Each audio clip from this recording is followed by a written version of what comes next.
Okay, good. Hey, good evening, everybody. Sorry about the delay. Slight technical update we had to do here. My name is Richard Nichols. I'm the chairman of the Permanent Building Committee for the town of Millis. Tonight we're going to talk about renovation project to the Millis High School that was built in the 1960s. The building itself is showing its age, and we got money from the MSBA, or got into the program of the MSBA, where they'll give us money to help fix the building back up. And in the efforts of doing this, we've gathered a team together that will present some information to you on what we're looking to do to fix the school back up, and the steps that we have to do it. It's not just a simple process, because with the state, in order to get money, you have to jump through certain hoops to get that, make that happen. So the team will go ahead and walk you through that, and at the end of the thing we'll have a question and answer period, and then afterwards we'll actually be available if you had any other questions that didn't get answered, that we will try to answer as best we can. So first I'll start off with Bob Mullaney, and he can let you know. Good evening, I'm Bob Mullaney. I'm Superintendent of Schools here in Millis, and thank you very much for coming out tonight. We think it'll be very informative for you, and you also have a chance to give some input. So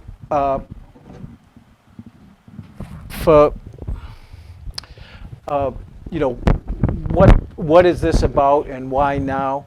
Essentially, our current reality here in this building is it was built in 1960, and then there was an addition added in 1966. Since then, the latest renovation was in 1999, and there was no additions, anything onto the building. So we are overcrowded here in terms of what's required for 21st century learning. We are entering the second quarter of the 21st century, and our building has not kept pace. In terms of electrical, HVAC, roofs, windows, they've outlasted their useful life. We had a storm in here before April vacation. You may remember the day where the wind was coming sideways. We actually had to block off this hallway because the rain was coming in so much, the floor was so wet, and the kids changing classes had to cut through the library to get to their classes. When we did the statement of interest with the MSBA, there were 58 other districts that put forward a statement of interest.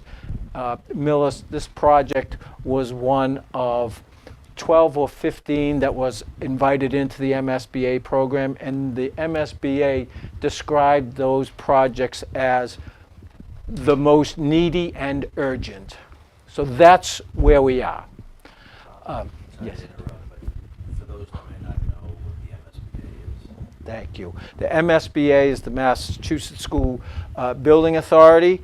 They help districts build schools. They reimburse districts and cover a good portion of the costs of building, renovating schools.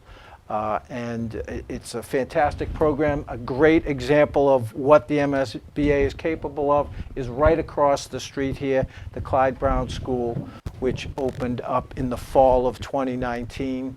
Yes. And Denise. And we're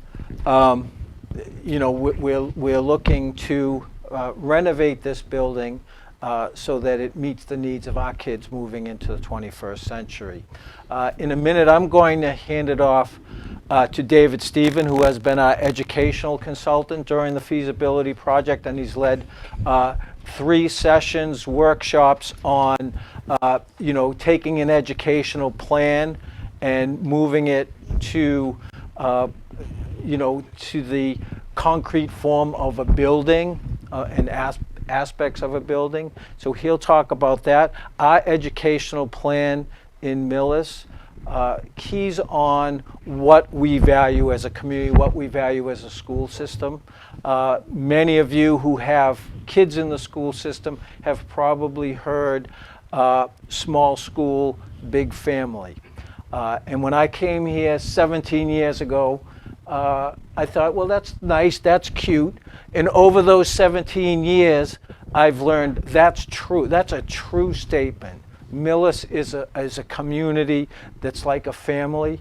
Our schools are like a family, and we want a new, anything that we do to this facility to embody that and support that, because we're able to do things with our students because we're a small district, because we can get to know our kids and form relationships. We want a building that supports that. And some of the designs you'll get to look at tonight support those ideas, support those core values of small school, big family relationships, personalized learning, meeting students' diverse needs, allowing kids to collaborate, working on their communication skills, creativity, a place that learning is dynamic. If you've toured the Clyde Brown building, many of those spaces support those ideas. If you were to walk the halls of these buildings during the day, as I mentioned, we're overcrowded, you'd see kids in the hallways sitting on the floors, and those have become learning spaces as well. Well, you have kids in the hallways over Clyde Brown as well, but those hallways and learning spaces are a lot different than the corridors in this building, and so you'll see some more ideas on that. So, again, just the HVAC roof, we have a lot of our infrastructure systems that are in need of repair, and some are past their useful life replacement. We're undersized. Again, the project supports the facility and educational improvements. The MSBA covers a large portion of the cost, and funding will need to fix these things with or without the MSBA. And with that, I'm going to turn it over to David Stephen from New Vista. Thanks, David. Let's see. And by the way, if anyone is hearing impaired, we have this set up that gives closed captioning of the meeting. So if you would like to utilize that and can't see it, we have room in front.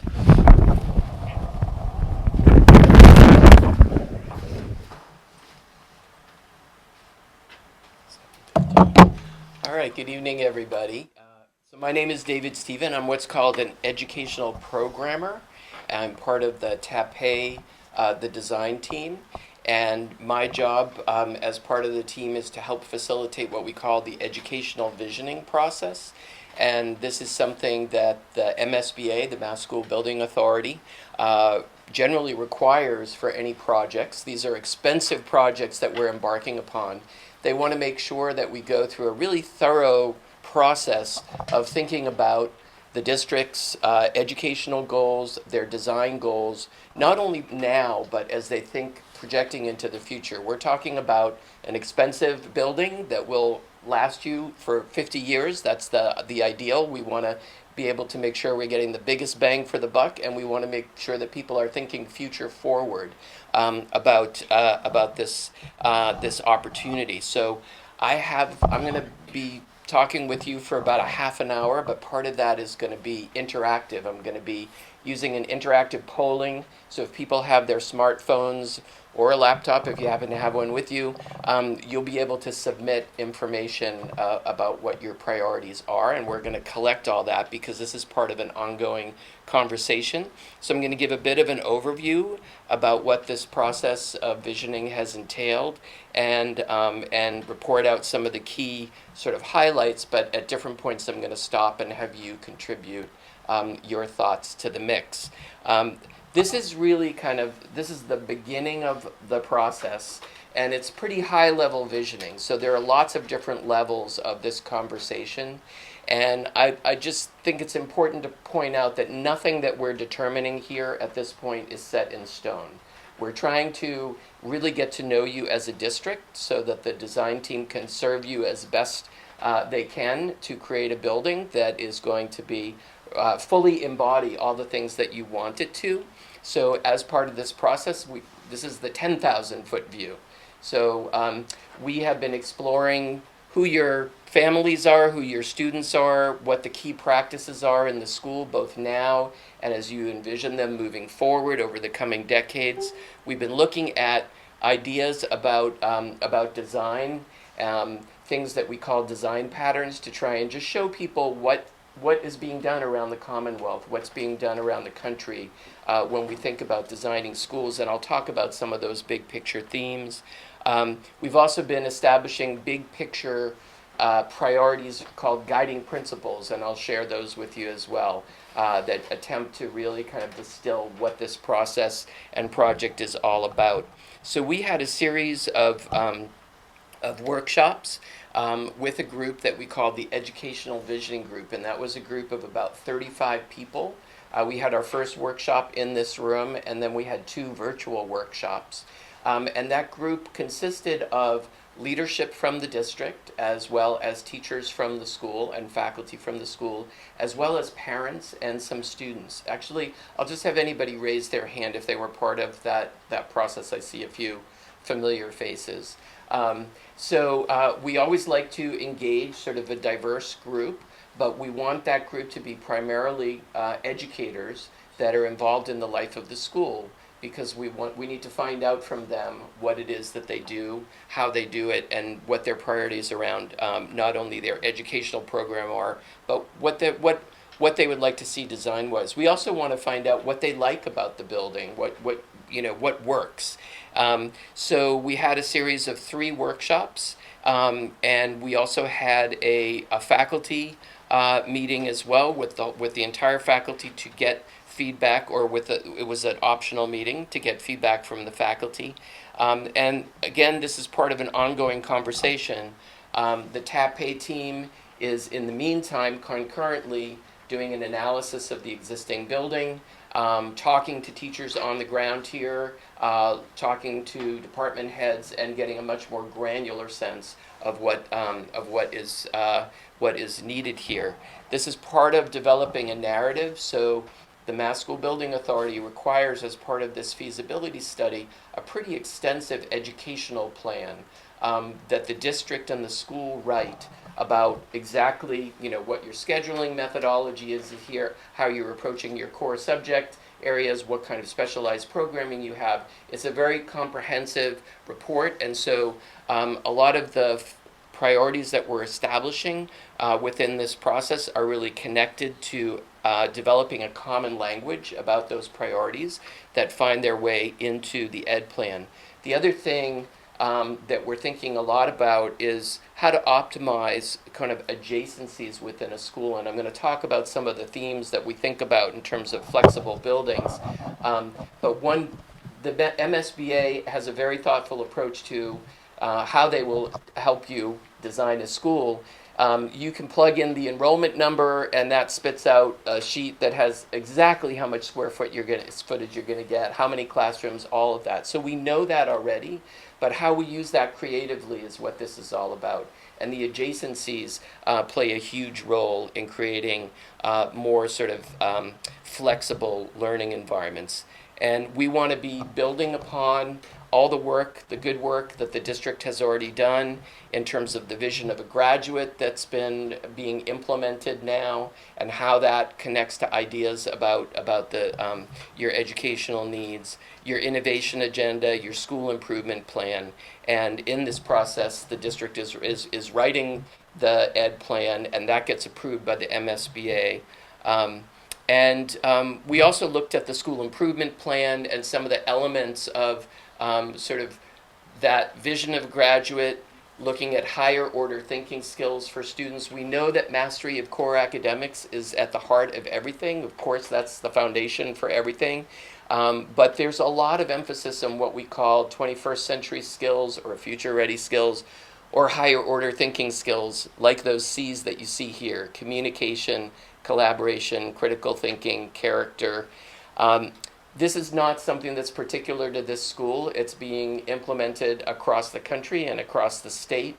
It's actually embedded within a lot of our standardized measures like MCAS as well, to challenge students to not only understand material but what to do with it, how to apply content that they're learning. So that's a big theme. And also looking at working with a larger pool of students. So one of the themes really about what we do and how we do schools differently these days than when this school was originally built is that we are tasked with serving all of the students here and meeting them where they are. And whereas in the past there was very little square footage connected to what we call special education or differentiated instruction, there's a lot of square footage in a building now that is connected to the multiple adults that are offering different kinds of services within the building. So that's another thing. And then part of the school improvement plan also is an effort to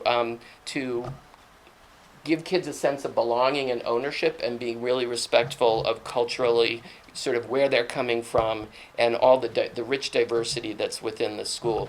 So some of the ways that education is changing is that the classroom is still your primary building block, right? But you're generally not only going to find one teacher in a classroom. You're often going to see multiple adults. And the kids aren't necessarily lined up facing the blackboard or the whiteboard listening to the teacher, right? They might be doing small group work. Some of them might be working, digitally or, on their computer, doing self-paced stuff. Some of them might be getting some intervention or targeted kind of like tutoring. That could be happening in the classroom or outside of the classroom. So we're really looking at multiple adults working with students, differentiating instruction, making sure that technology is there when you need it and it's really seamless. It's not necessarily an end in and of itself. We have very few computer labs these days because the whole school is a computer lab. So that's another theme about the way we design schools now. If every square inch of the building is wired, then it doesn't mean that learning just has to happen in classrooms. And 30% of the square footage in most schools is corridors, is hallways that are institutional, and they're kind of not very useful aside from getting people around. And they also mean you're walking long distances to get to places. So another thing in terms of the way we design schools these days is we're thinking about how to minimize that and how to maximize the use of those hallway spaces. Now, as part of this MSBA process, this is the high-level visioning I'm talking about, and it has to serve as the lenses through which we look at renovation addition, or new construction. We're required to look at all of those scenarios, and we'll be talking a little bit more about that. So another thing that is a theme, or some of the themes, is that we're looking at classrooms because they have multiple adults and things going on within them. They have to be really flexible. One of the things we've also learned over the years is that it's not good to have classrooms without windows in them, right? Actually, there's research that shows that students perform considerably better when there's natural light and views. Also, ventilation is a big part of what creates a healthy school environment.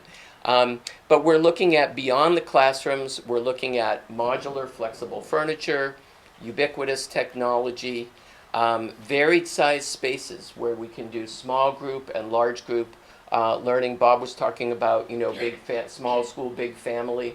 We're looking at ways that even within a smaller school, students can really feel a strong sense of ownership and belonging within certain zones within a school. And we can do things around the building to help facilitate that. But we also want to facilitate connection to the whole school and to the larger school culture. So some of the priorities, I'll start, I'm going to ask you to share what your educational priorities are in just a few minutes, but I'll go through a few slides that just highlight some of the educational priorities that the district and the school are talking about. And these come from our workshops together. Of course, academic excellence is right up at the top. We know you're a really high-performing district, and that's certainly something to be proud of and something to figure out how we want to maintain that. Being welcoming and inclusive. Joy and creativity came up a lot. Let's have an environment that really feels inspiring to students, to families, to the community. Student-centered learning. So there's going to be a bunch of educational kind of terminology here. Student-centered learning is really about students being at the center of their own experience, so that we are hopefully teaching students to be confident learners who can be proactive in their learning. They're not just kind of waiting to be passively kind of like to learn from the teacher and then regurgitate what they've heard. They're actually using the information that they're learning. They're developing confidence in themselves as communicators, as thinkers, as critical thinkers. So student-centered learning and real-world learning are huge themes in school these days. And this came up a lot in our workshops, the idea of wanting to more fully engage more kids and have multiple pathways that are academic as well as hands-on, as well as giving kids opportunities to do more project-based and career-oriented work. Teaming and collaboration, promoting teaming and collaboration, having distinct middle and high school spaces, promoting health and wellness, supporting your extracurricular activities, and again, technology that's there when you need it, where you need it. And we did some activities around looking at what are the most important programmatic focus areas. And I'm not going to go through all of these here, but interestingly, well, right up at the top is accountability and character. And students really sort of taking responsibility for their learning. And then a bunch of the rest of the stuff at the top is all about that hands-on and project-based learning, real world and community connections, and student-centered learning. So things like job shadows, mentoring, extended learning opportunities, internships, and capstone projects, things like that. And so it's a lot about the content that you're learning and doing something useful with it. I'll say that I'm going through these relatively quickly. We have an extensive set of notes that will be available on the website, I think by the end of this week. There's about 45 pages of notes from these workshops. Again, they're not set in stone. These are just highlights of the conversation we've been having so far, and some of the ways that we've been identifying priorities. Other things that came up as important. That website you talked about is right on that. QR code. Yeah. Website's right here. Great, thanks, Chris. Other things we talked about is community building, a building that really kind of honors the small school community that you have here and creates a sense of connection, supporting neurodiversity, that kind of like more differentiated instruction, special education for students with different needs, future-proofing, making sure that the building can evolve and change as things that inevitably will over the coming years, joy in learning, supporting staff, and ensuring teacher retention, promoting a healthy balance between academic excellence and healthy habits for students, teacher teaming, and media literacy. And then finally, before I'm going to ask you about what your educational priorities are, we did an activity looking at the Millis vision of a graduate and talking about what are the implications for the kind of school that you would like and programs that you like. And we also had people really kind of take a deep dive into what they thought was important for kids to know and be able to do. So that vision of a graduate are those 4 C's over there. And those 4 C's, again, are they're pretty much a lot of schools are putting things like that into practice. We also talked about accountability and character, kids developing confidence, being curious and creative. We talked about health and wellness and the idea of productivity. This is all connected to also core academic or mastery of core academics. So with that, I'm going to ask you to go to menti.com, and you can do it in 2 ways. Hopefully with your smartphones, you're going to be able to use this QR code. It will take you to a page where it will say instructions, and there'll be a thumbs up in the bottom. If when you get to that thumbs up, you could press it, that'll let us know that you're there. I see a bunch of people already. You can see it in the lower corner. I can see 7 people on there already. What's great about Mentimeter, and this is the way we've been collecting all of our information, is that 1, it's completely anonymous. 2, it allows us to collect all the information and organize it thematically. And 3, it gives it to us in your own words, so we can really. Another way you can get to it if the QR code isn't working is you can just go to www.menti.com and you enter that code, that number. I'll leave it up for another minute or so. Does anybody need help? I can help. You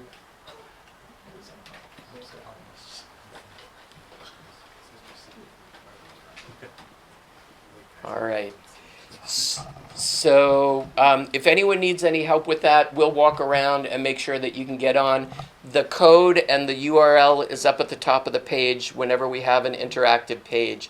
I'm putting up, you can submit as many times as you want here. We just like to find out from you all about your top educational priorities and your greatest hopes for the school. Now, I have two other slides I'm going to share with you. I'm going to ask you about your design priorities, and I'm going to ask you about your community priorities. They all are connected together, but in particular, we want to sort of focus on what you think is most important for students educationally here. Can you put the code back up? Yeah, it's up at the top. Do we have any paper here that I can write this down? Yeah, it's a little, we're going to write it for you. Let's see. Might there be a, Yeah, that would be great. 4271. yeah. 02. Oh, is there a marker? I'll write it here. One of these drawers. Ah, yeah.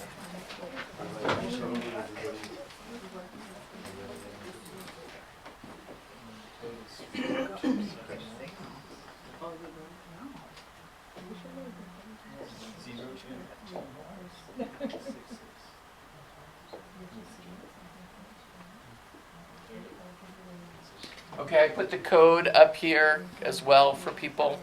I know it's kind of small up there. And I'm just going to open up in case anyone would like to share. I mean, we can see what's kind of populating up there, but would anyone like to share what they're thinking about in terms of what you see as most important educationally for the students here?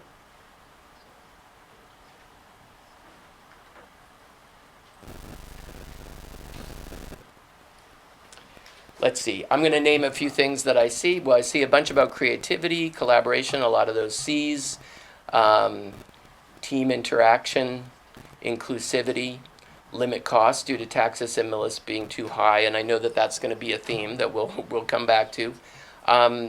Career focus and support, real-world learning and opportunities, strong classroom structures and architecture that supports neurodiversity, inclusion, learning, character, critical thinking. Students having opportunity to develop the skills and have experiences that fully prepare them to be college and or career ready. Being independent learners, more diverse classes focusing on today's needs, exposure to future career choices, student experience, useful information that helps children obtain employment in the future, competitive schools en masse, support for all students. I'm gonna try something here. This is gonna show us some of the themes that are coming up. So we've got 7 responses that are connected to being student focused, collaborative spaces, inclusive learning environments, career readiness, faculty support, academic excellence, having diverse classes, connecting to future job opportunities, real world learning. All right. I'm going to leave this up for another 30 seconds or so in case anybody wants to add some more stuff. And this is all going into the mix here. We're going to be consolidating all the notes from here, making sure to include it in the conversation.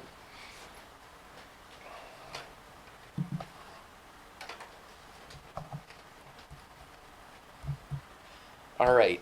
Next, I'm going to talk a little bit about more about buildings.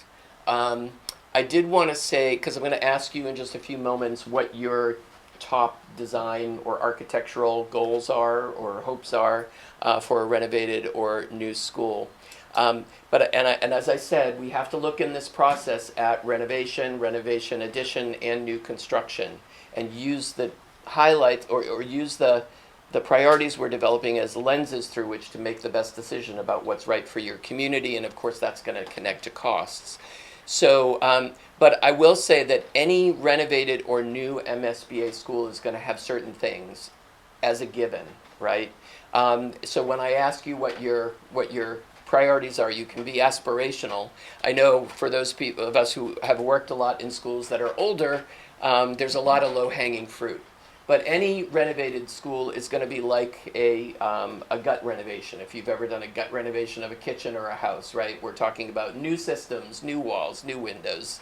And so if they're all going to be fully ADA compliant, it has to be, the whole building has to be fully ADA compliant, handicapped accessible, and it has to be compliant to today's building codes, which are very stringent, especially our energy codes.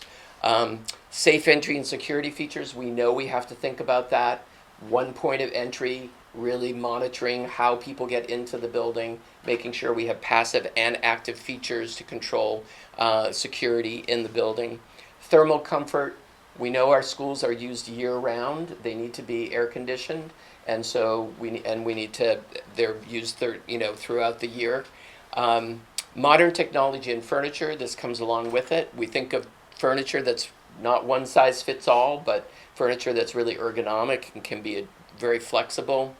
Well-sized classrooms with natural light. I talked about the importance of natural light. We tend to make classrooms bigger than we used to because more things are going on within them. And if you're doing project-based learning or multiple activities within a classroom, you need more room to spread out. We're always thinking about indoor-outdoor connectivity, how to sort of let the outside in, and let students outside in safe ways, really maximize your site. Other things we're thinking about are special education, and we have to do something called push-in special education. It used to be that we would separate all the special education services at one end of the school. Now we're required to distribute it throughout the school so it's in close proximity to the general education classrooms. We'll also, as part of this, there'll be occupational therapy, physical therapy, speech therapy opportunities. Safe drop-off and pickup. We need to think about separating bus and pedestrian traffic and bicycles, cars. Sustainable building features. So that's a big one because the energy codes are very stringent, and they're really requiring us to think about a level of LEED certification, or what they call mass chips, and that requires a lot of careful thinking about how we're going to achieve that. Distributed and gender neutral bathrooms. We tend to have more bathrooms distributed throughout the school. And then finally, you're going to get all those spaces like a cafeteria, media center, athletic facilities, music, fine arts, performing arts spaces. But one difference is that we look at them performing multiple functions these days. So cafeterias, for instance, are not just cafeterias anymore. They are hubs of the school.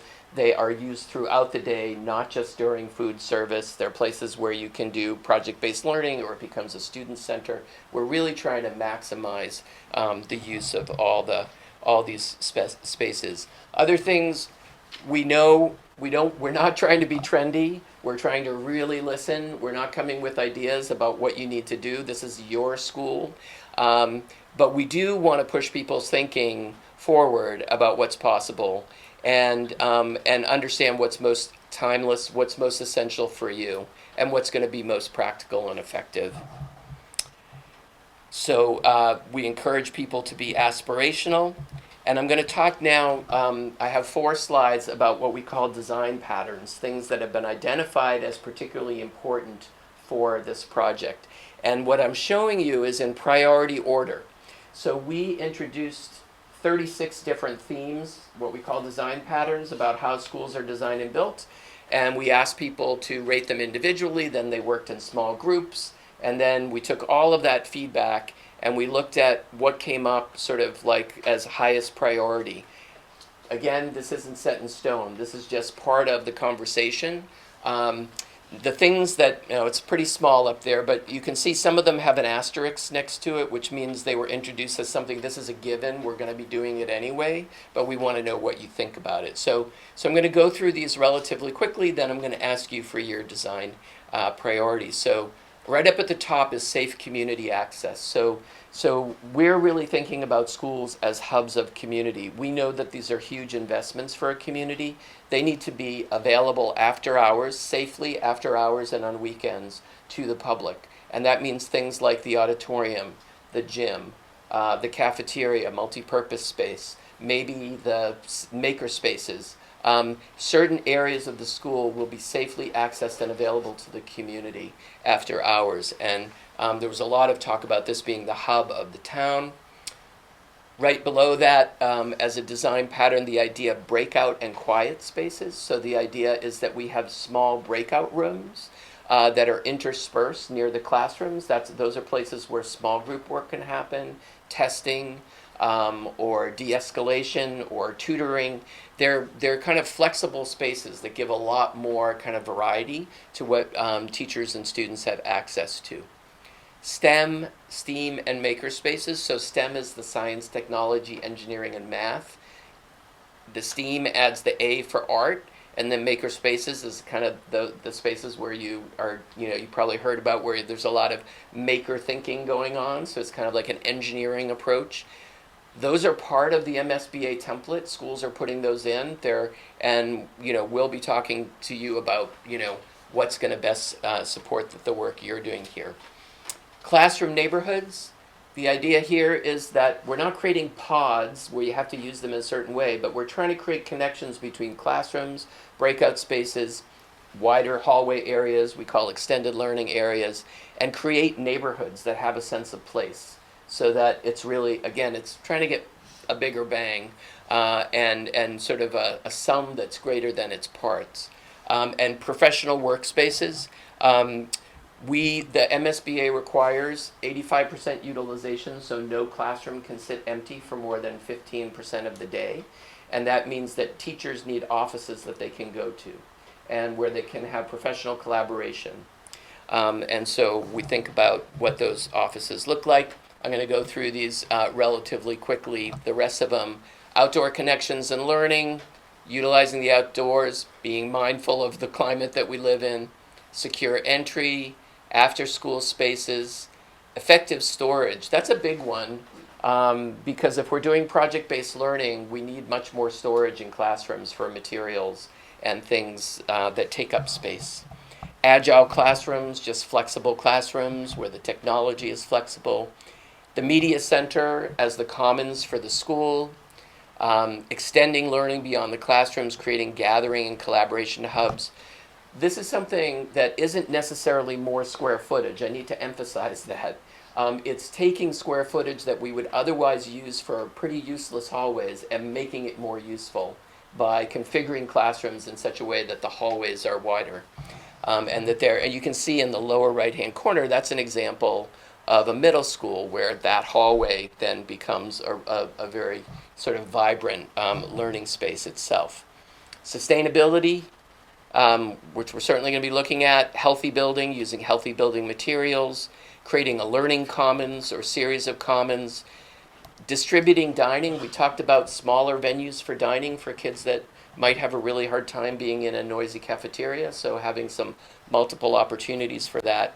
And the idea of the building itself being a teacher, that kids can learn about sustainability through interacting with the building. Anytime learning, you can learn anywhere in the school. We're looking at promoting interdisciplinary connections between different disciplines, gathering hubs, heart of the school, thinking about an aesthetic for the community that is appropriate for you all and just is represents who you are, and flexible and adaptable spaces, and finally career technical spaces, and thinking about spaces where kids can do a lot of project work. So with that, I'm going to ask you, we're still at menti.com. If you go back there, I'm going to ask what your architectural priorities are. And then I just have one more slide after that, and we'll move on.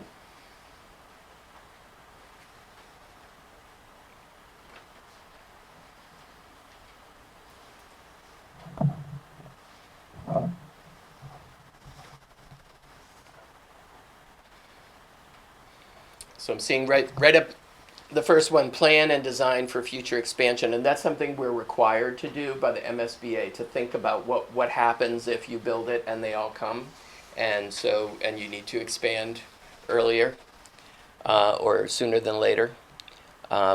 Flexible learning spaces, space to last 50 years. Fields, please. Sustainability, eco-friendliness, community access.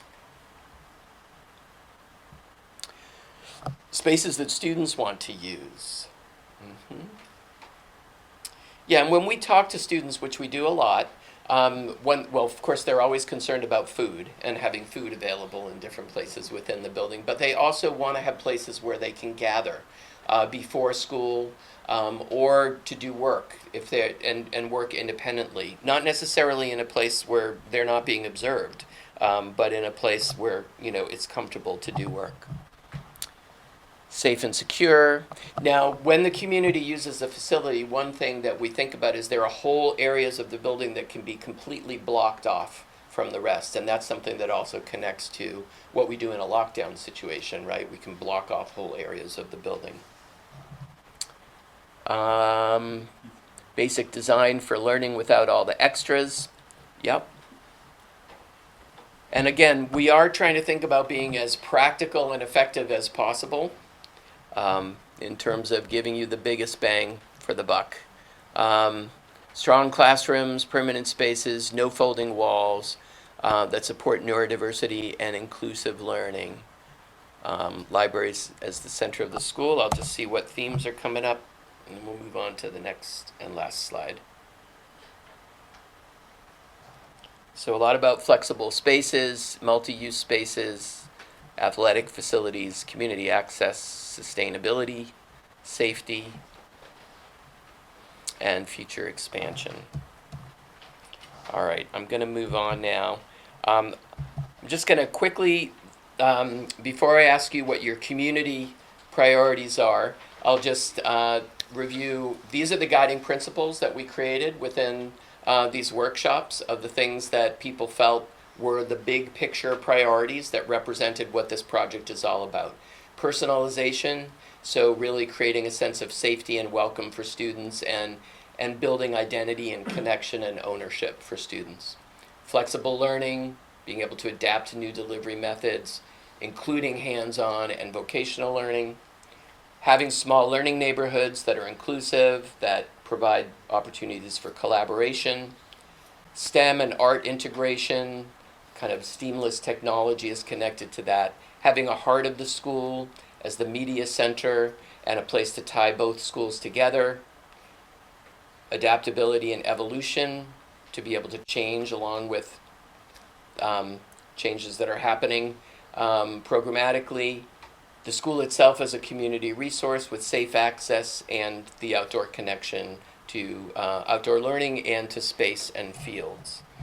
And so I have one last prompt for you, and that's when you think about your top community priorities for the school in terms of either the community use of the building or its relationship to the community or the concerns of the community, if you could share sort of what's top of mind for you as these community priorities.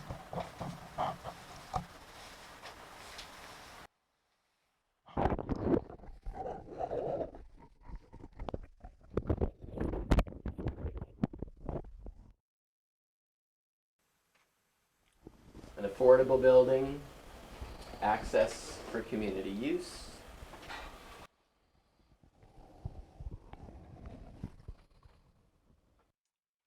inclusive, diverse, STEAM, makerspace library, a place that everyone in the community can benefit from. The COA needs should be part of the school space. Space for performing groups, outdoor gathering,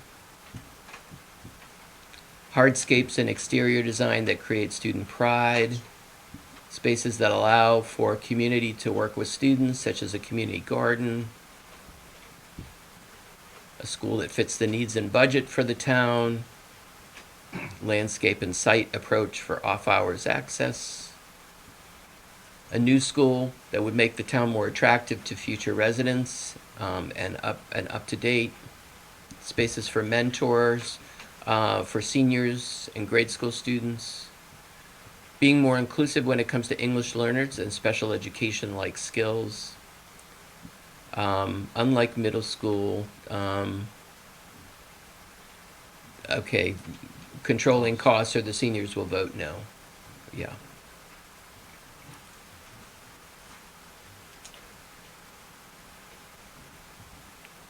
And attention to traffic patterns, separate middle and high school. All right. Thanks very much. I know there's going to be time for Q&A at the end. I'm going to hand it over, I think, to our owner's project manager. Switch back to Yeah. Do you have something you're going to be showing? Yeah, can we switch back to the slides? Yeah. There's our expert here. We're in trouble if I'm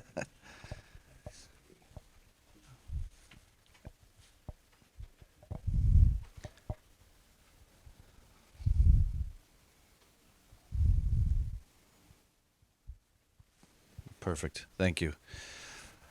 Good evening. My name is Mike Quinlan. I work for Vertex, formerly known as Compass. For those of you who have been part of some of our other projects, I believe this is our fourth project with the town of Millis, including the police station, fire station, and the Clyde Brown School next door. So we are very familiar with this community, but that's not to say we're going to rest on our laurels and assume that we know everything. We're here to gather that feedback and information from you. I wanted David to go first and Bob to go first because I believe that the vision is extremely important in these projects, and that is the ultimate goal that the town has brought us on. We are the first person on the project and the last person off it, and there is no part of this project that we're not involved with. So what I prefer to see is let's talk about the goals, and then let's figure out how to get them achieved. So it's our job to manage the entire process, and the Mass School Building Authority process is very detailed. Some consider it to be lengthy, but it's been proven to be successful by them over hundreds of projects across the Commonwealth.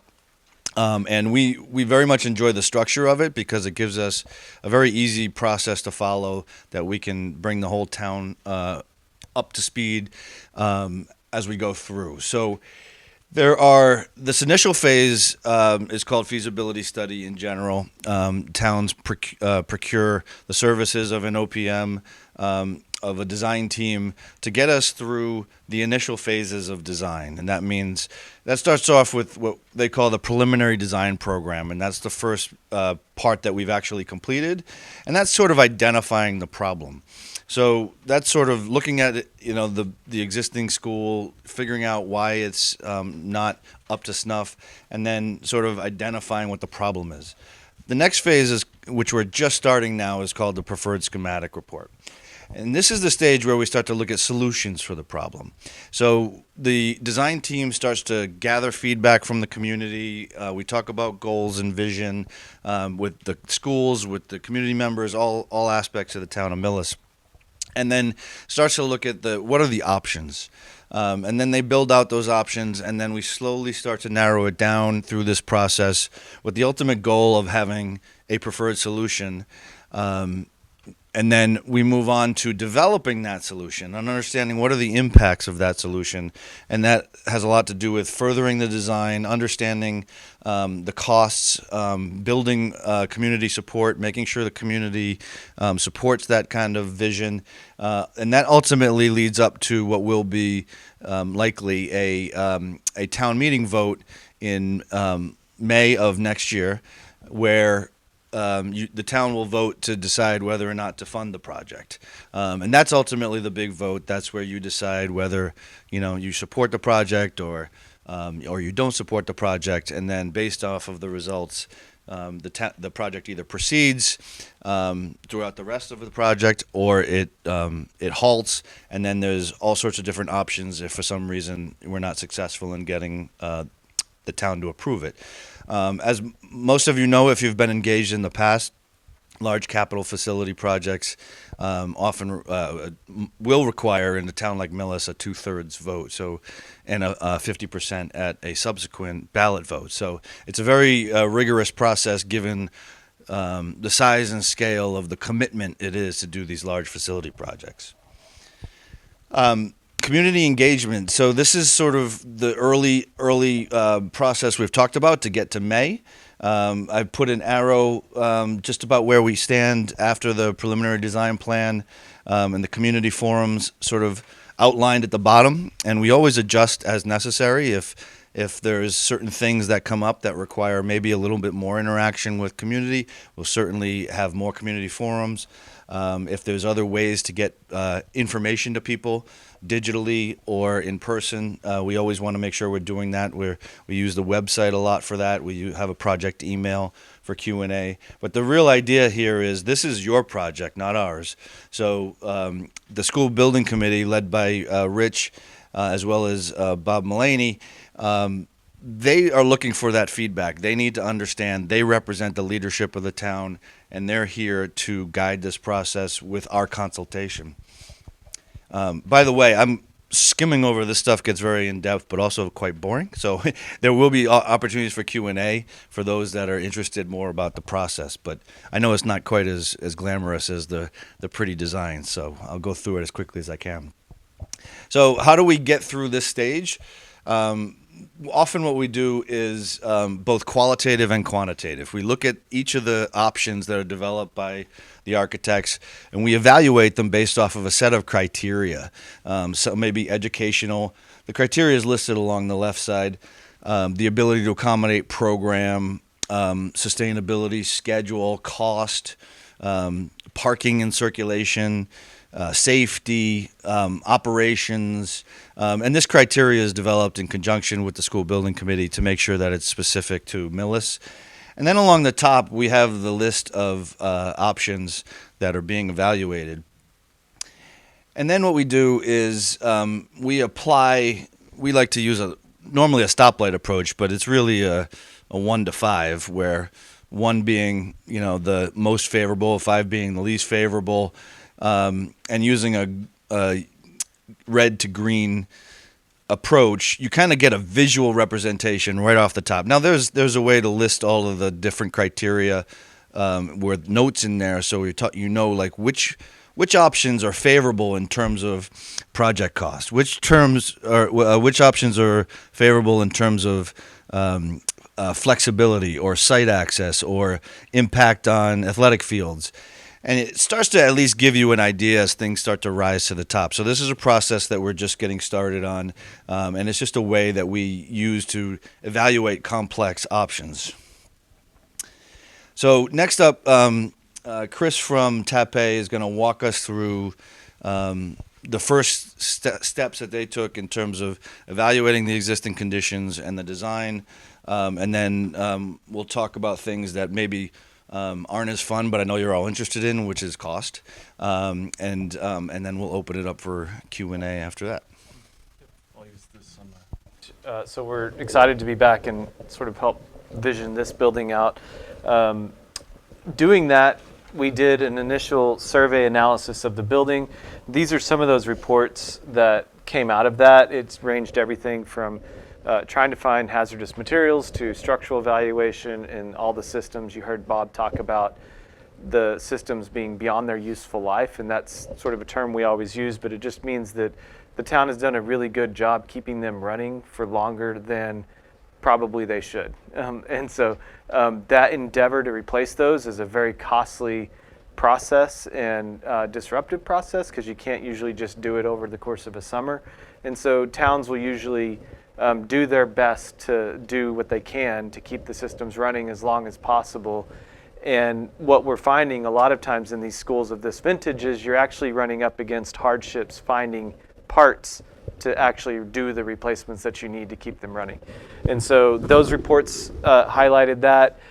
We looked at building envelope, which is really just the exterior skin and roof, and came up with recommendations that you have some good bones, but there's a lot of things inside of this that really do need to be replaced. And when we talk about any project we do needing to last some, in the range of 50 years and more, the current systems and infrastructure that you have here probably can't take you to that realm. So that's what we talk about when we're doing these systems evaluations, and that's the kind of result that we found. The MSBA's process requires us to look at various option sets, the first one being just a straight renovation and code upgrade. There's a lot about this building that is already code compliant, but there are new codes that we have to deal with, and you meet certain thresholds of that with dollar amounts.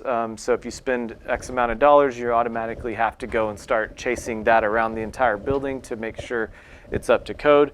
One of those being if we went for just upgrading the HVAC system per se, you're already triggered into a whole bunch of code upgrades that you have to do to follow that, right? So that's just what the rules of the trade are.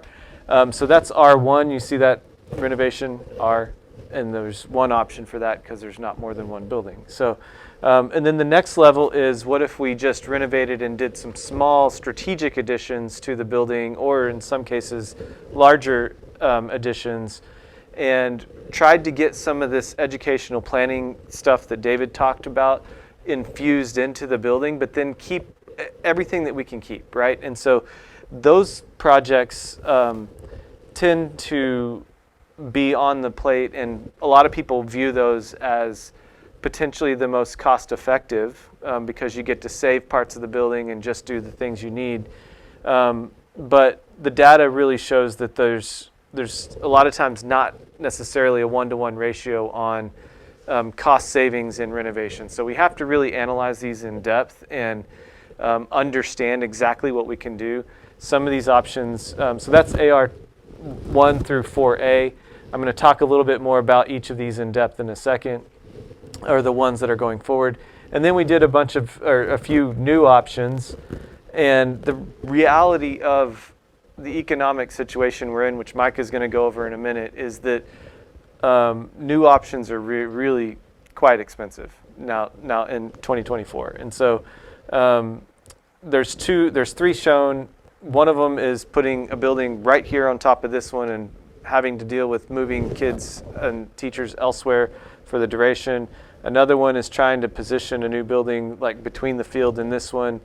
And N1 was sort of the preferred new option if we were going to do that. But really, as we went through the PDP phase and now into the preferred schematic phase, the N1 option really seems out of reach for the community, and we want to try to save as much as we can in this building and do something intervention-wise that puts us into sort of an ad reno conversation. Of those past sort of, there's 5 addition renovation options. We really kept 4 to look at in this phase, and honestly, already AR3 is sort of getting pushed to the side a little bit because AR4 and 4A kind of cover what it was doing, but do it in a better way.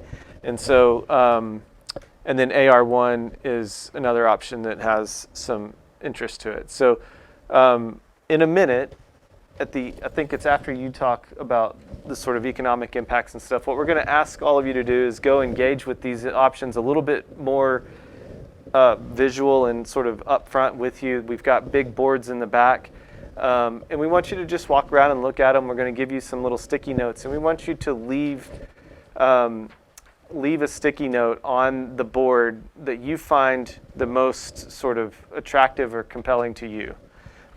It doesn't mean that's the option that's going to get built. You can pick whatever you want. It just gives us feedback, and we'll analyze those and try to come up with what the common threads are. And also, these options are likely to change and update quite a bit between now and when we actually get to the schematic design end game here. So renovation looks like this building. It'll have new systems, new finishes, just sort of the same programmatic layout, no really beneficial upgrades in terms of the visioning side, just really taking what you have now and making it look fresh and new. The AR1 option, this is really, there's kind of two big key components here. One is, or three I should say, one is making a heart of the school media commons, which we heard David talk about a minute ago, which really kind of unifies the two schools, making two separate entries and then having a hub that they can sort of culminate into. It does all this sort of teaching and learning activity where you have breakout zones around the classrooms, which creates teams, which creates sort of a community or neighborhoods of learning. And then it adds a STEAM and STEM suite onto the building and really allows the district to engage in sort of a higher level reach of that STEAM and STEM learning, and makes it a place, the way that this is situated in this option, it makes it a place that you could also kind of close that off, and then maybe it becomes an extension academy for after hours use for the community or something like that. So that's the heart behind this one, and sort of reorganizes the way we do school. So right now it's, I believe, middle school's upstairs and high school's downstairs. This was saying, well, what if we made two schools that were sort of 2 stories and put them side by side and have separate entrances. So it's just another way to organize the L shape that you already have. The site plan, not a lot changes with this one because the sort of primary shape of the building stays. We didn't really tear anything down. And we're adding that wing there. And so your site circulation could probably look the same. Again, these are all just sketches and ideas. And then we have option 4A, which was a big addition on this edge of the building, which is we're right here right now. The cafeteria is right here, and the gym is right here. What we're trying to think through here is, what if we did a new gymnasium and a new cafeteria with service, and then just build a new middle school off to that edge next to the fields, and then demolish one of the wings. Actually, it's the that end wing over there has the smallest classrooms and arguably some of the bigger issues related to it. So we can tear that off, make a high school wing over here, a middle school wing here, and then they both come to the core of the building to get to the shared academic portions. Site plan there does look a little bit different because you can actually have a connecting path in the middle and next to the fields, and then we can start to look at reorienting some of the traffic around and creating sort of a new entry drop-off section here for cars that has access to both the middle school and the high school separate entrances, but one car lane for both. And then option 4A is similar to that, but what we're saying is, what if we build less new and just keep going, like keep the existing cafeteria and just build a new gymnasium and a middle school wing, and then in the old gymnasium we can sort of backfill some components like an alternate PE program, or maybe STEM STEAM, or move the media center over and put STEM and STEAM around some of the other classrooms. And so it's sort of using some of that big space you already have, capitalizing on it, and building a new gym that you kind of need. So the gym right now needs a little bit of help. So that's 4A. The site plan for that one is sort of similar to 4. Again, they're kind of variations of the same option, which is why we call them 4A and 4. And so those are really the primary options that we're looking at right now. All of those are back there. I'll be back there to talk more about it if you have questions, but the task we're asking is for each of you to sort of mark out which one is kind of the most appealing right now. So before we do that, I have the distinct honor of telling you how much everything costs, which I know is never fun these days. So don't shoot the messenger is all I can say. So, but I'm sure you have all seen the data nationwide, inflation, certainly COVID inflation has really impacted a lot of different markets and construction, very much so. So the market conditions have changed drastically, obviously, since the last time you built a school with Clyde Brown. Volatility, there's, prices are changing regularly, daily. Different trades, certain trades that were a problem just after COVID are now sort of coming out of it, while other ones are just starting. For instance, electrical trades are still a huge problem. Roofing trades are starting to come back down to earth a little bit and level off. The other reason that schools are more expensive these days are due to regulatory issues with the state and even federal government moving more towards sustainable building practices, energy code updates. Those things have price impacts. Let's be honest.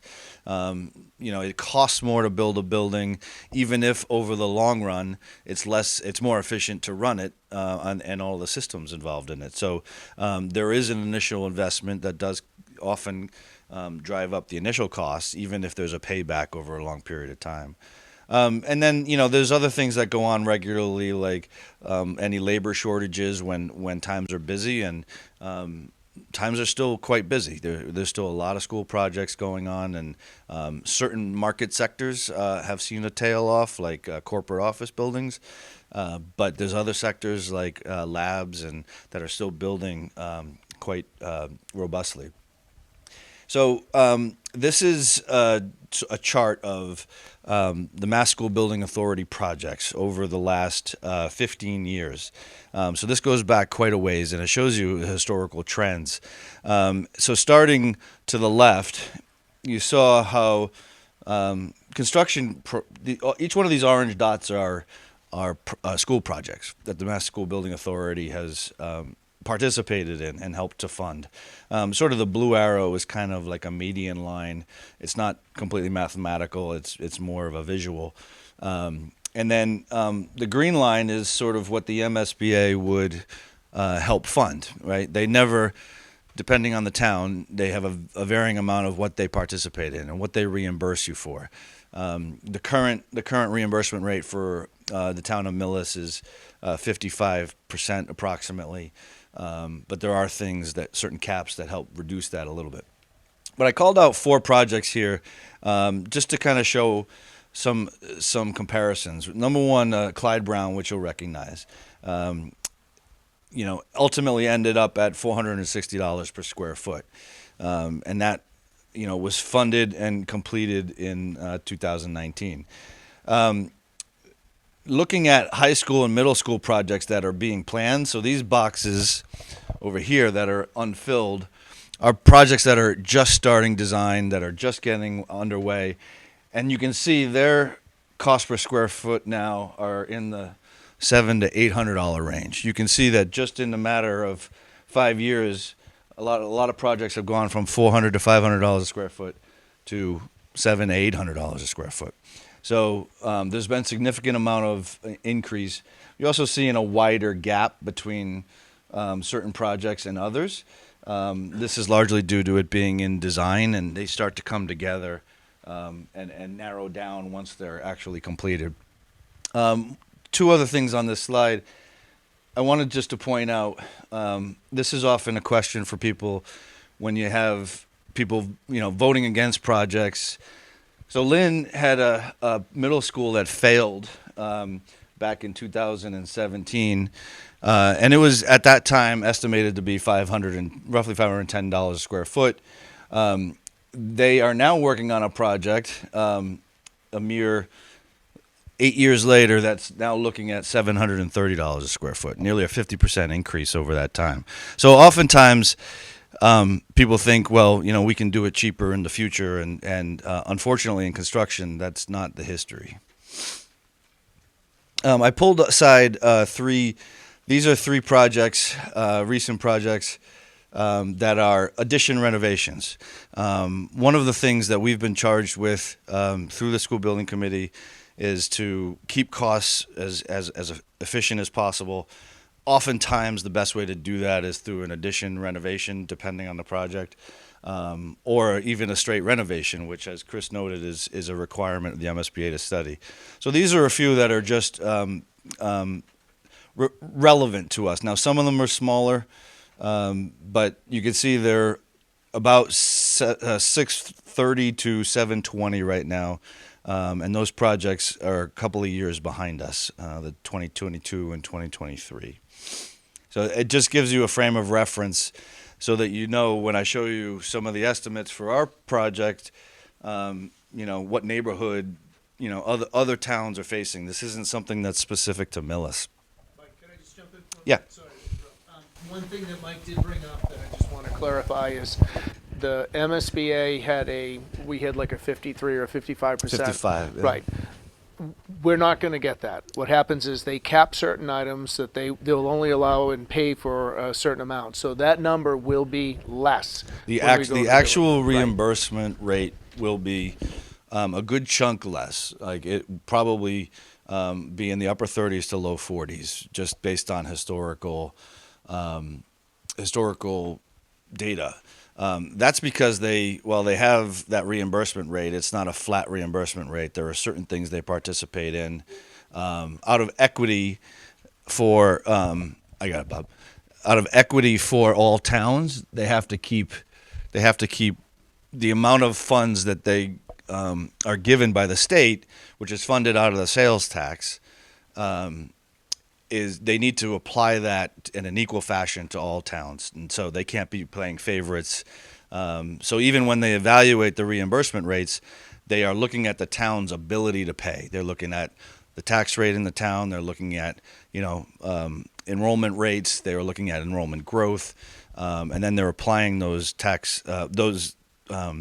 all that data to how they assign a reimbursement rate to each town. So these are very high level.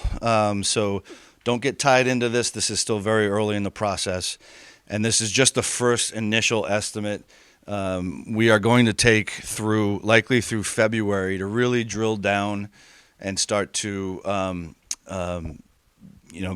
as we drill down on the design, we drill down on cost, and we start to look at budgets for what the town will support. Ultimately, this is your project, so you need to decide whether you will or will not support some of these options based off of their costs as a significant factor. So the three, actually, I know there were four key ones. Sorry, I didn't highlight AR1, but you can see the renovation right now is at $100 million. The addition renovations are all, but on the low side at 130 to the high side of maybe 150. And you can see we didn't even get into the new replacement because those some of them exceeded up to 170 million. So these are significant projects. Just ripping the Band-Aid off. I wanted to be open and honest about that. These are the types of costs that it takes. Now, we will work with the town as you decide what you can stomach. And I know these are big numbers. It's hard to digest. So as we start to work and the feedback comes through the school building committee, as it comes through these community forums, we'll work with you. The MSBA has been very, at least openly, discussed being very accommodative to towns that, are saying, look, we're really struggling with some of these numbers. Are there some areas that we can cut back off of their minimums? Are there other creative ways? They want you to fund a project, and a project that's right for your town. They're not trying to force a brand new school on you. They're not trying to force, something that's out of your budget. Ultimately, they want to find that balance between what the schools, what the town will be able to afford, and accomplishes an improvement to your educational program, to your school district. So, just a few next steps before we get to Q&A and the boards. There's going to be a lot more of this. We have through June, as we discussed, we're going to go through the options, start to refine them, get some feedback from the town. We have another community forum planned for June 12th. So there will be an opportunity for you to come back, see how everything has been, has evolved. And then the current schedule has us submitting a preferred option at the end of June. And then subsequent to that, the MSBA has a whole process for approval to go into the next phase. And then we'll be working on that specific option through February. And that's all about, again, really drilling down to the details, making sure budgets are in line. And then ultimately that would result in more community forums throughout the process from September through May, and then ultimately a May of next year vote. So none of this is locked in. If the town feels at any point we want to pump the brakes, that we need a little bit more time, then it's up to the town to communicate that to the school building committee. They need to get a gauge for how the town is feeling, if the town's supporting it, because like I said, this is going to require a 2/3 vote. So this really needs that support from you, from your constituents, from your neighbors, everybody that either has kids in the school or has kids out of the school. It doesn't matter. Every taxpayer is going to be impacted by this. So the idea here is to give you an opportunity to share your concerns, and for the school building committee to hear that and decide on a path forward. Yep. No, I don't. So just one for the Clyde Brown School. I was part of the committee. I wasn't the chair. That actually came in under budget. So not only did we manage it, but the former chair and the other team, we managed it. We managed the costs, and we came in under budget. So they're going to give us our final reimbursement in June, and Finally. we're not going to have to fund a certain amount of money that we thought we were going to. So there is the ability to manage this thing to try to contain the costs as best we can. And then that's our job as well, is to manage this project. At the very least, I mean, in my opinion, the bare minimum is meeting the budget, but oftentimes we try to make sure that we can come in under budget, and ultimately we have to approve the budget before we know it's going to, what the result is. So what that means to you is, while you may have been told at that town meeting that your taxes were going to go up by X, they actually only went up by a little less than X. And that's, I think, to Rich's point. It's been made very clear to us by the school building committee that cost is a major part of this project, and containing costs, being cost effective, making sure the dollars that are spent are put to good use, that we're being flexible about, we're not putting in spaces that are superfluous, that spaces are flexible so that they can be utilized as close to 100% as possible, not just the 85. If there's a way we can increase the efficiency of these buildings and even use, corridors and other spaces in a flexible way, that we don't need to build more space, that helps us keep costs down. So with that, I think what we'd like to do is open it up to questions. I will help facilitate. I'm happy to answer any questions regarding process or schedule, budget, cost. David and Bob can answer educational visioning questions. And then if there's anything, I think that was... What did I miss? I know there was a third one. Oh, design. Sorry, Chris ran away on me. If there's anything related to design, Chris is here. If you don't have questions, you're not comfortable saying them now, or they come up in the future, please email us. There's an email here, Middle High Project at millischools.org. Our project website, www.millischoolproject.com. And then the committee meetings are posted regularly at www.millisma.gov/school-building-committee. And those are open, obviously, to the public. So, multiple ways to reach us.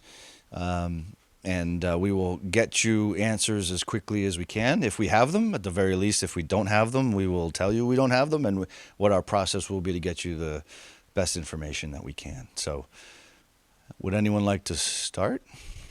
Quick question. Yes. The N1 versus some of the renovations, if you go back to that slide, just ran some quick numbers on that.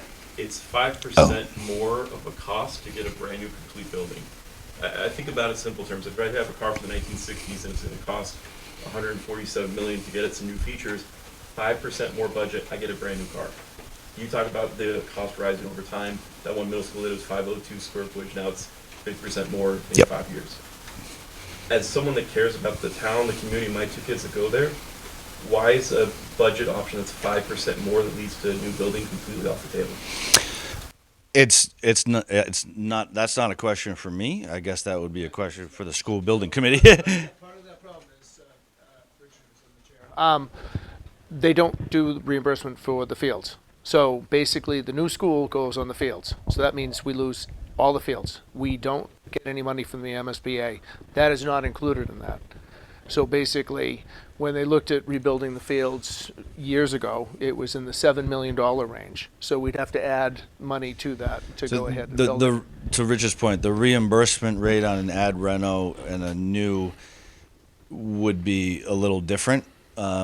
The fields are part of the equation because we very much always exceed our site cap.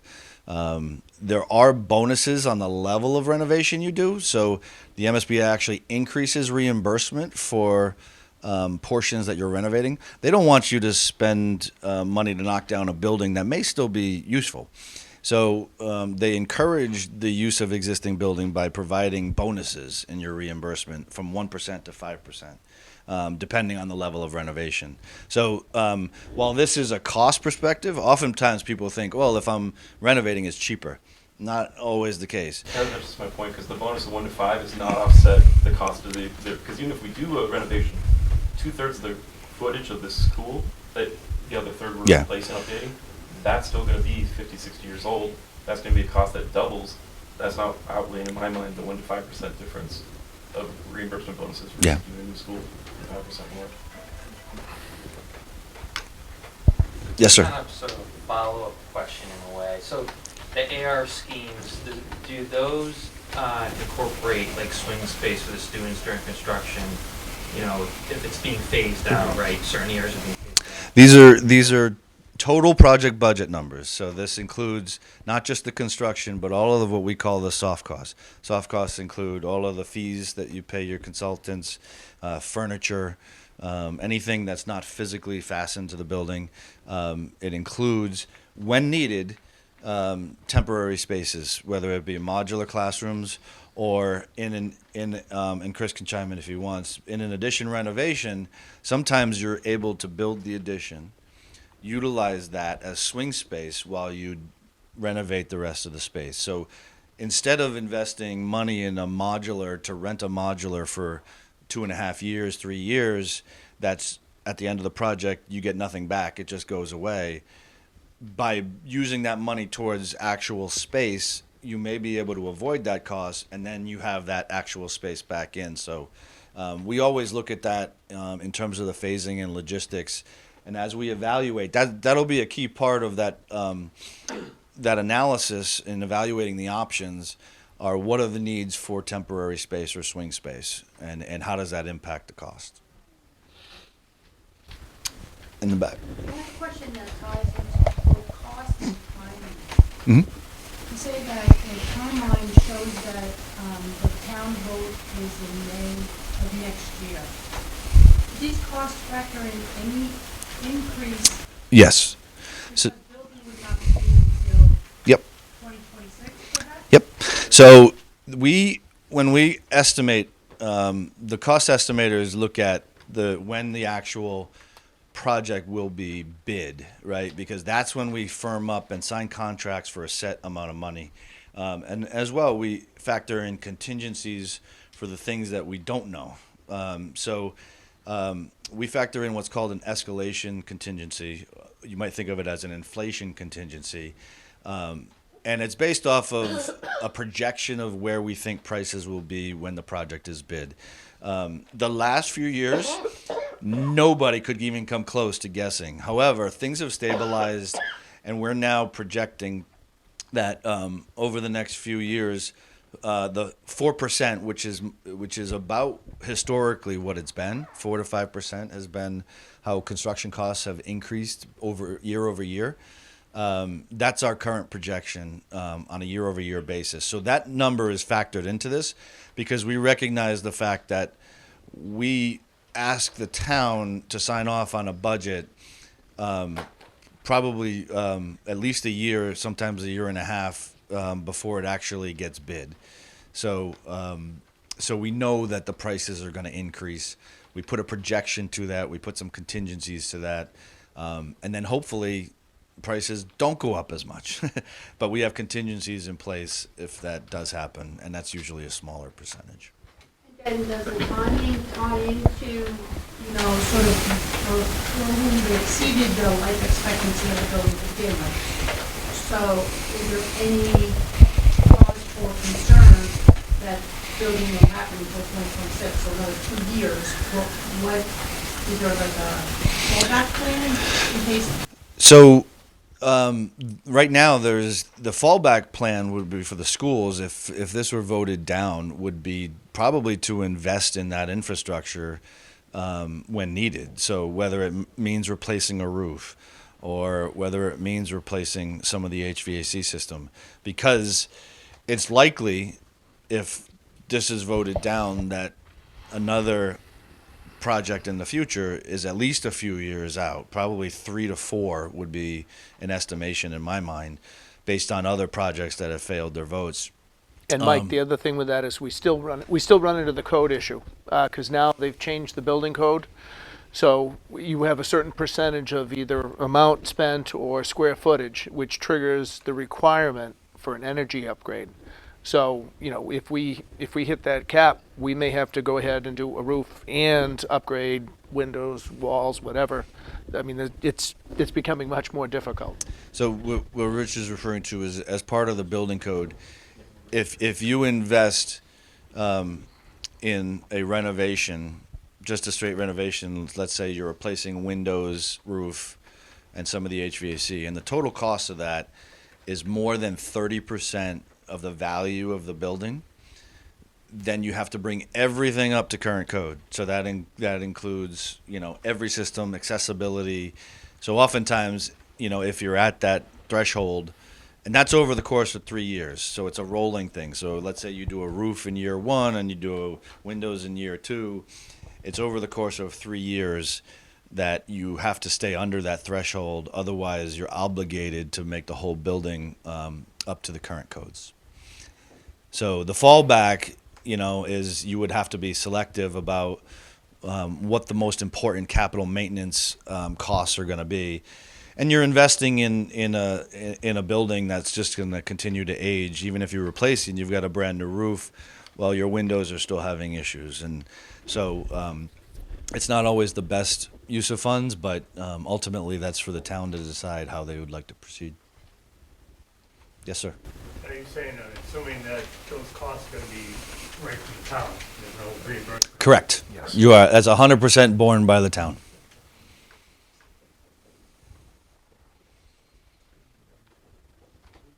Any other? Just Jim? to say a word about borrowing costs. Sure. So obviously there's more to just the cost of the project. There's cost to the debt service that comes along with these projects. So the town funds the projects through issuing bonds, and depending on the interest rate environment, that could be higher or lower depending on the timing. Pre-COVID, it was phenomenal. We did a project in my town right next door in Medfield that we got 1 point something percent. It was like crazy low. But that is an important part of what it'll cost the town. Ultimately, when you look at the the scale on the overall project costs, the interest is oftentimes the biggest expense over the course, because they're borrowed over 20 or 30 years, depending on what the town chooses. So doing so in an interest rate environment, it's always a good idea to discuss with your bond counsel where they think interest rates are. There are times when the town can do what's called a bond anticipation note, which means they hold off on issuing the final bonds until, because they think that, you know, maybe rates might lower a bit. But oftentimes that's a key part of the decision for the town, is when to borrow, because, you know, interest rates may change. Now, ultimately, nobody can predict the market. Nobody could have predicted COVID and, you know, the subsequently inflationary environment. But borrowing costs, to Jim's point, is significantly higher now than it was pre-COVID. Does that answer your question, Jim, or was there more to it? Basically, what does it cost the taxpayer each year? It's whatever, let's say it's a 30-year bond. Yep. Cost. It depends how you borrow. Right. So you can borrow it as flat payment or flat principal. So in a flat payment scenario, it's, you know, like your mortgage. You pay the same amount every year, but the amount of principal versus interest changes. Or a flat principal where you pay your principal amount is the same every year, but the interest rate starts off, the interest payment starts off big and goes down each year based off of the decreased principal. But that's really the town finance decision. Yeah, I would say that the other buildings we've built, the town treasurer has been pretty creative in trying, but you know, we're not here to bet on interest rates. I mean, Right. Right. It's going to be what it's going to be. It's like playing roulette. Revenue anticipation notes and whatnot prior to actual completing the building, which is why we ended up borrowing less than we thought we were going to borrow, right? Because it costs less than we thought it was going to cost. Yes, exactly. Other questions? Let's do some stickies. Well, great. Yeah, no, I really appreciate the questions. I'll put it up back again just before you do stickies. Feel free to reach out to us in any form or fashion here, and we will try to get back to you as quickly as we can. Like I said, we're very early in the process, so there's more questions than answers right now. But Chris will walk you through and help you look at the designs, and maybe you have more questions there. So thank you, everyone. Appreciate it. I know the Bruins are on, the Celtics are on, and you're all still here. So thank you.